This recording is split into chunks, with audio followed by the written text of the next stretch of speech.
오늘 이 아침 주님께서 우리에게 주시는 말씀은 여호수아서 12장 1절에서 7절까지의 말씀입니다.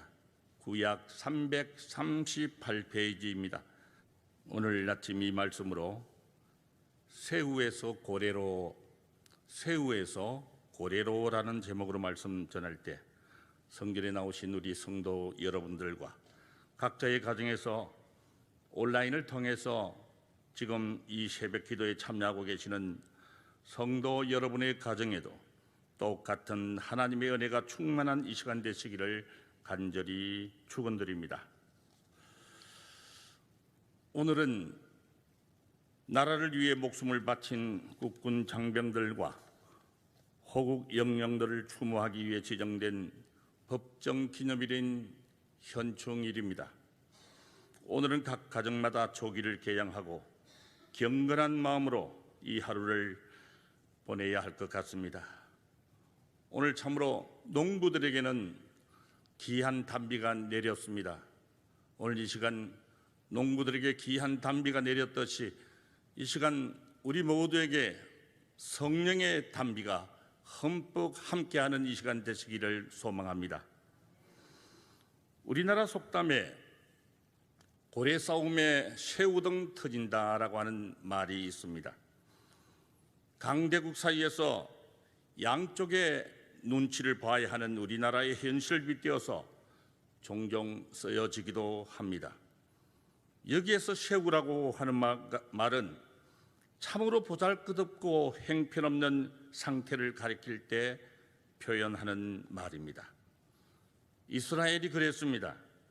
이스라엘이 힘없고 존재감마저 상실한 새우라고 한다면 애굽은 덩치 큰 고래였습니다.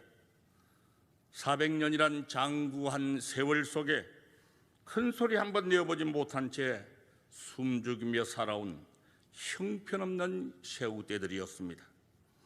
주인이 시키면 시키는 대로 해야 하는 참으로 안타까운 그들의 삶이었습니다.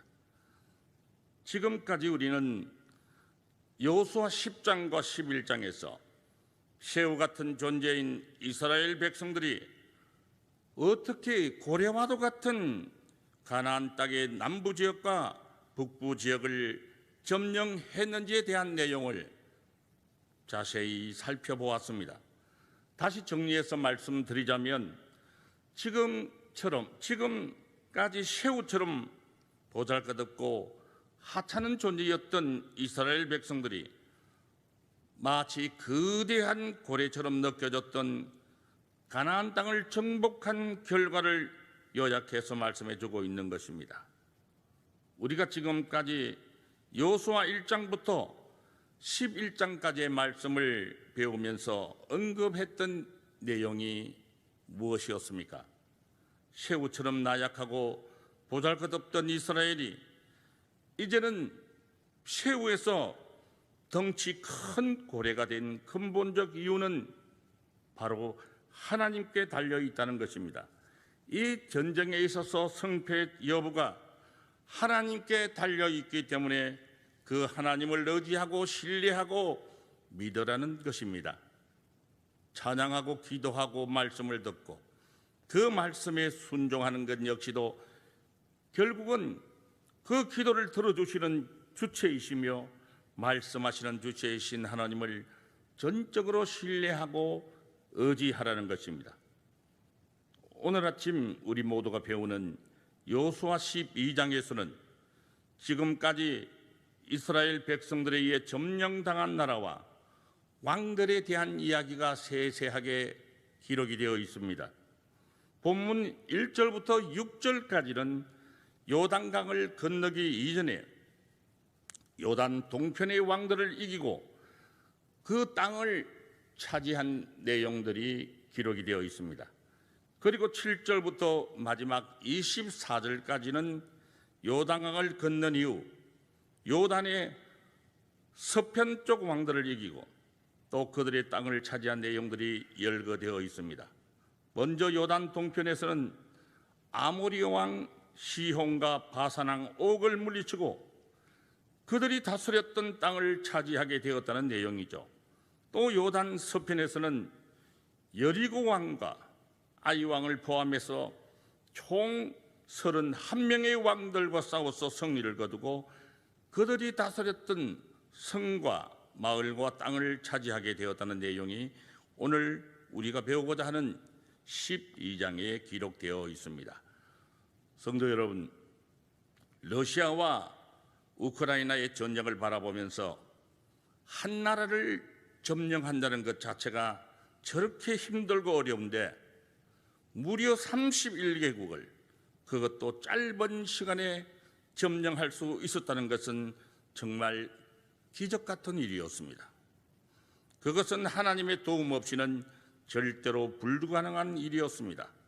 그렇다면 새우 같은 존재인 이스라엘 백성들이 믿고 의지해야 할 대상이신 하나님은 과연 어떤 분이신가?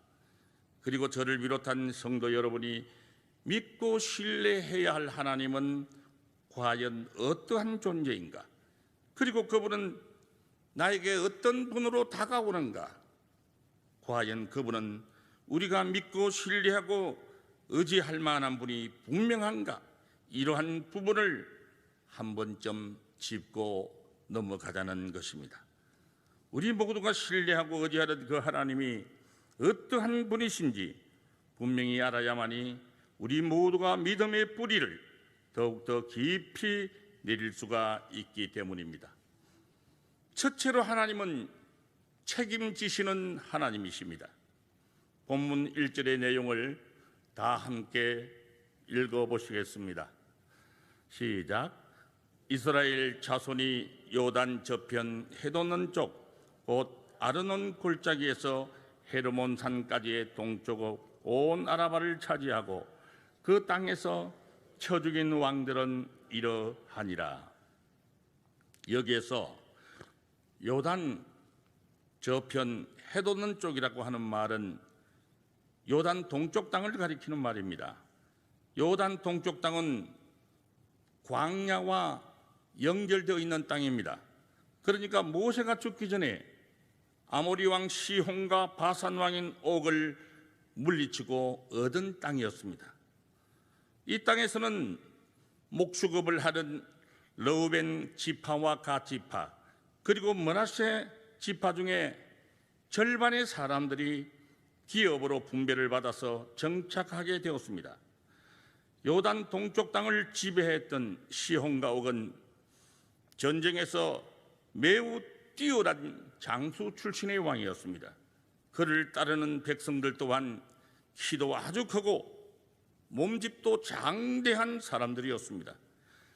여기에 비추어서 전쟁 경험이라고는 전혀 없던 새우 같은 존재의 이스라엘 백성들이 고래처럼 느껴지는 그들을 이긴다는 것은 도저히 불가능한 일이었습니다. 400년의 종살이와 40년의 광야 생활만 했던 그들이 아니었습니까? 그러한 그들이 지금 고래와 같이 위풍당당한 가나안을 정복하겠노라고 도전장을 내민 것입니다.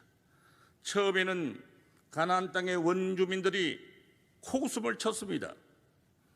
그들은 일단 요단 서쪽의 두 왕 시혼과 옥에 의하여 전멸당하고 말 것이라고 생각을 했습니다. 그런데 결과는 전혀 딴판이었습니다. 이스라엘 백성들이 넉넉하게 이 두 왕을 물리친 것입니다.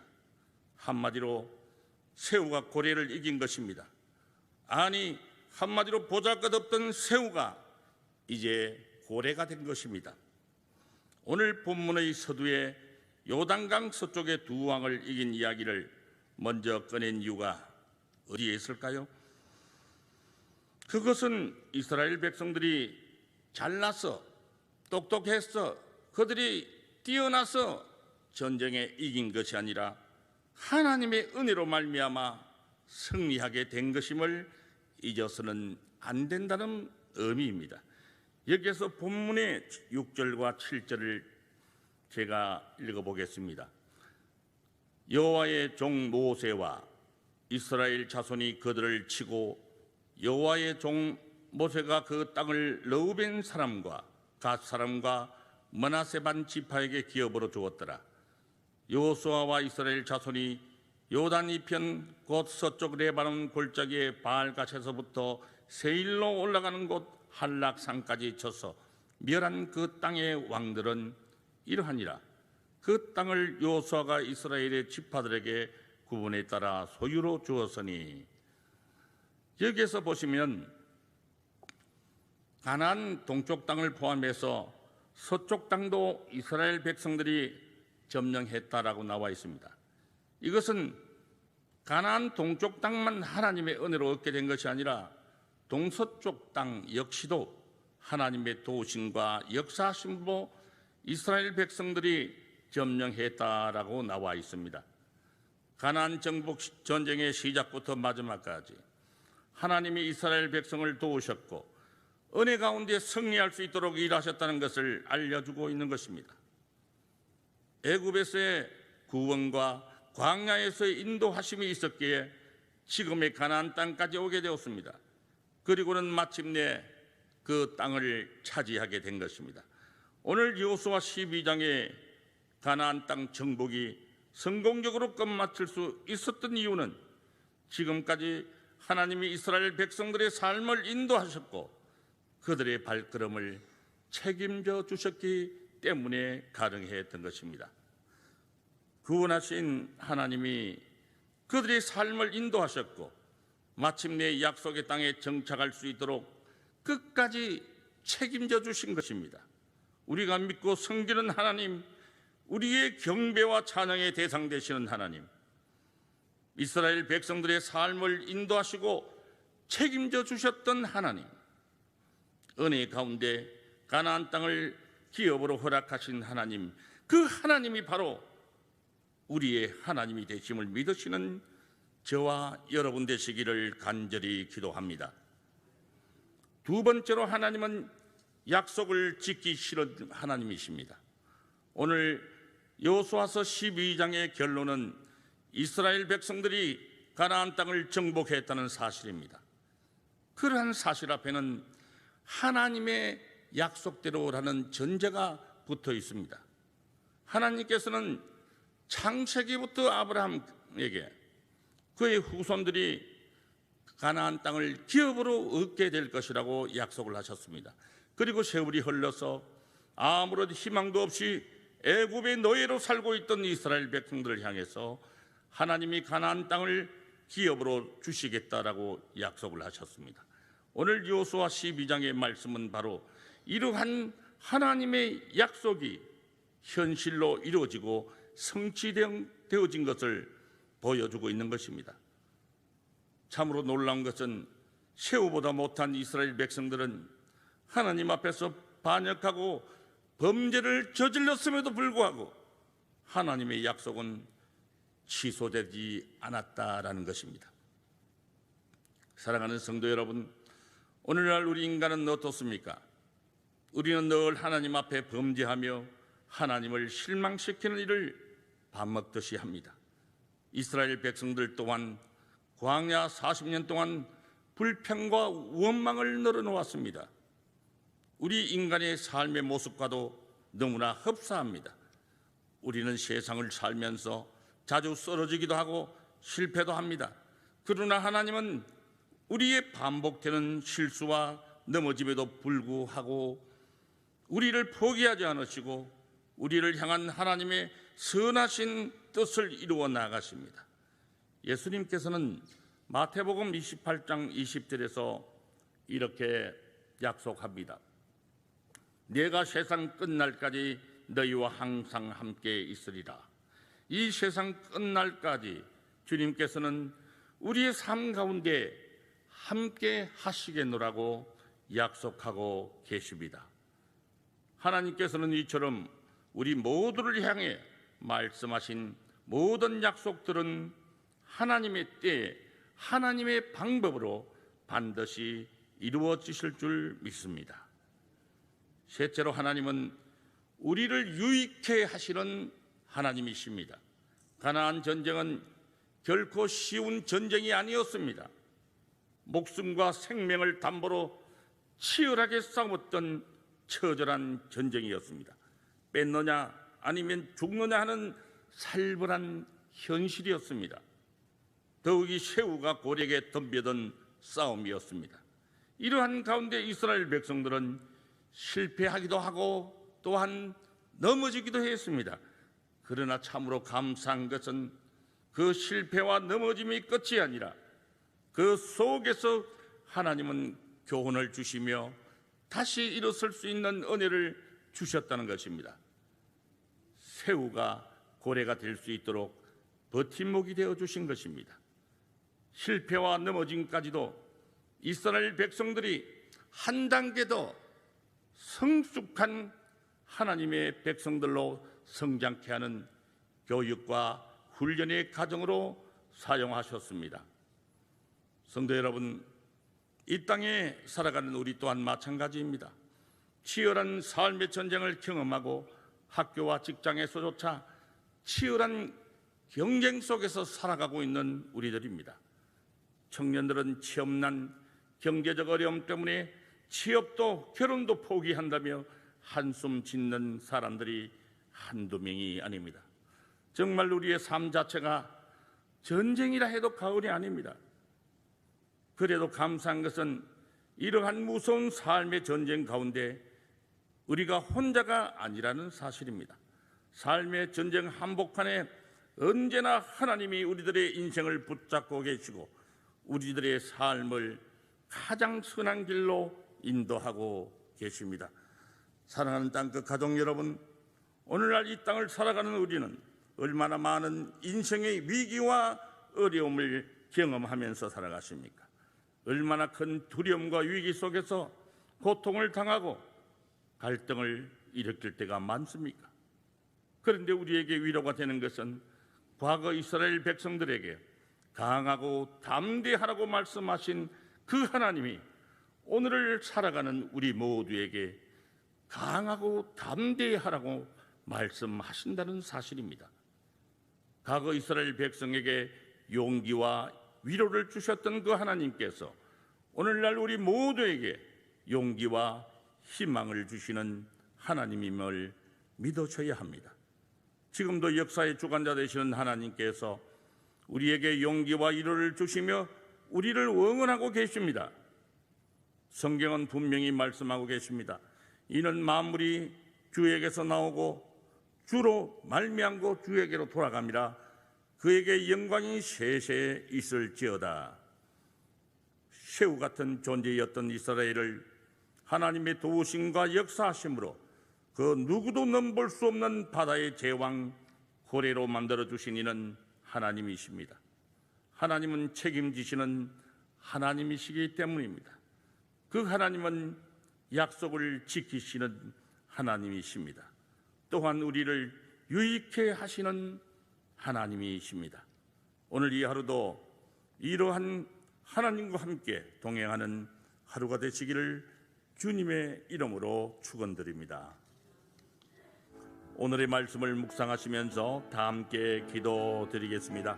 새 성전 건축을 위하여 하나님의 뜻에 가장 합당한 건설사의 선정을 위하여 교회의 재직과 각 기관을 위하여 그리고 우리 교회의 환우들을 위하여 그리고 각자 들고 나오신 기도 제목들을 위하여 주여 세 번 외치신 후에 통성으로 기도하시겠습니다.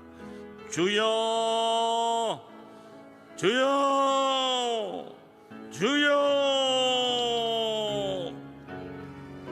사랑과 은혜가 충만하신 하나님 아버지, 6월은 호국 보훈의 달로 지켜보자 합니다. 나라를 잃고 아팠던 시간들을 기억하며 다시는 나라를 잃은 서름과 전쟁으로 인해 고통당하지 않도록 강력한 대한민국을 만들게 하옵소서. 나라를 지키기 위하여 목숨을 바쳤던 호국 선녀를 기억하게 하시고 이 나라의 안정과 발전을 위해 최선을 다하는 저희가 되기를 간절히 원합니다. 하지만 우리의 힘과 능력으로는 도저히 지킬 수 없습니다. 하나님께서 저희들을 붙드시고 인도하심으로 강력한 대한민국을 만들 수 있음을 저희들은 압니다. 주님께서 대한민국을 붙드시고 인도하여 주옵소서. 실록의 계절에 구원의 달인 6월을 맞이해서 소망의 하나님을 바라보며 기도합니다. 믿음의 백성들이 합심하여 간구하는 기도의 제목마다 응답의 은혜가 충만하게 하소서. 계절의 여왕이자 가정의 달 5월과 작별하고 초여름이 시작되는 6월을 맞이했습니다. 하나님의 섭리로 계절의 변화에 순응하는 자연처럼 저희들도 말씀에 순종하는 우리 모두가 되게 하옵소서. 믿음의 공동체를 이루는 모든 지체들의 행실이 일상생활에서도 신실하게 하옵소서. 믿음의 백성들이 일상생활에서 하나님과 항상 동행함으로 소망의 샘물이 용솟음치며 흘러넘쳐 세상이 맑아지고 기도의 불꽃이 활활 타올라 세상이 밝아지게 하옵소서. 말씀과 찬송이 풍성하여 무성이 성장하고 크게 번영하는 축복과 함께 만사 형통하게 하옵소서. 영도 지역과 나라의 열방을 위해 믿음의 선배님들과 함께 달려온 70년의 장구한 세월을 인도해 주신 에베네셀의 하나님, 이 시간 거룩하신 하나님 말씀으로 저희의 빈 심령을 채워주시고 온전한 믿음과 하늘의 소망을 가지고 이 하루를 살게 하옵소서. 가정과 교회를 지켜주시고 이 나라를 안보해 주시며 복음의 역사가 이 땅을 끊임없이 다스리게 해 주시옵소서.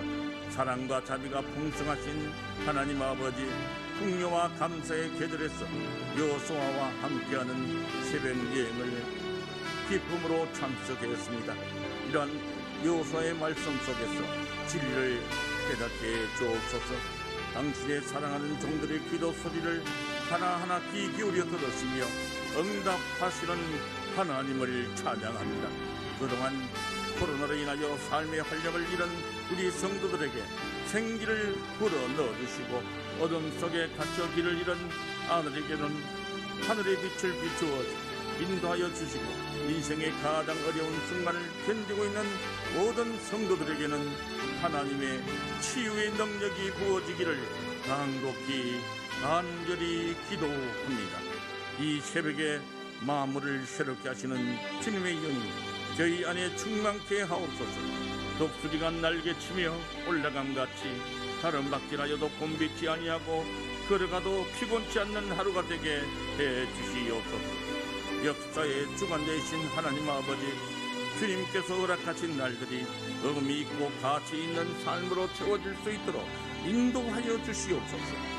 그래서 우리의 삶이 하나님의 선하신 섭리를 따르며 이 땅을 향하신 하나님의 그 계획을 이루는 데 쓰임받을 수 있도록 우리 모두가 되게 하옵소서. 땅끝 교회를 사랑하시는 하나님 아버지, 교회가 세상을 향한 사명과 책임을 잘 감당할 수 있도록 그리스도의 사랑과 복음으로 도입혀 주시고 오늘 이 하루도 주의 백성들이 세계를 품고 기도하며 민족의 아픔을 함께 나눌 수 있게 하시고 이 땅에 복음의 씨를 신고 열매 맺을 때까지 정성으로 가꾸는 데 열심과 믿음의 수고를 아끼지 않도록 힘을 더하여 주시옵소서. 주여 이제 회복하게 하소서.